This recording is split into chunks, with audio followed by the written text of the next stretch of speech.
ஆட்சி மாற்றம் ஏற்படுகின்ற பொழுது கடந்த ஒரு 30, 40, 50, 1967க்கு பிறகு இந்த கட்சிக்கு மாற்று அந்த கட்சி என்று இல்லாமல் நாங்கள் சொல்லக்கூடிய கூட்டணி தத்துவம், அதாவது இனிமேல் தமிழகத்தில் ஒற்றை கட்சி ஆட்சி முறைக்கு ஒரு முற்றுப்புள்ளி வைக்கணும்.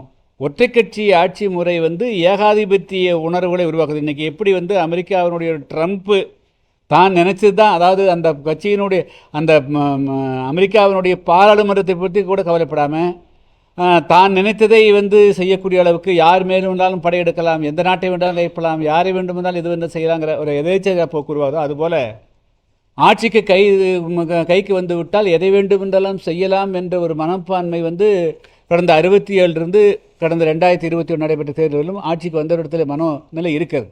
அதனால தான் தமிழ்நாட்டுடைய மக்களுடைய எந்த பிரச்சனையும் முடியல. அதனால் நான் சொல்லுவதில் 2 அர்த்தம் உண்டு. புதிதாக வரக்கூடிய சக்திக்கும் அதையும் நான் புறந்தள்ள முடியாது. அதே சமயத்தில் மிக முக்கியமாக நோக்கம் தமிழ்நாட்டில், அதாவது கூட்டணி ஆட்சியில், ஆட்சியிலும் அதிகாரத்திலும் அந்த கூட்டணியில் பங்கு பெறக்கூடிய அனைத்து அமைப்புகளுக்கும் எப்படி அண்டை மாநிலமான கேரளாவில் ஒரு சிறிய ஒரு குரூப் இருந்தாலும் கூட அவர்களுக்கு ஒரு பங்கு கொடுத்துருவாங்க.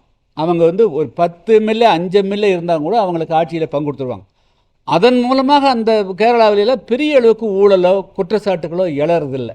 அதனால் தமிழ்நாட்டு மக்களுக்கு மீண்டும் மீண்டும் இந்த கட்சி இல்லைன்னா அந்த கட்சி என்ற அந்த நிலையிலிருந்து தமிழ்நாட்டில் எந்த விதமான ஊழலுமே நடைபெறாமல் தடுக்கணும்.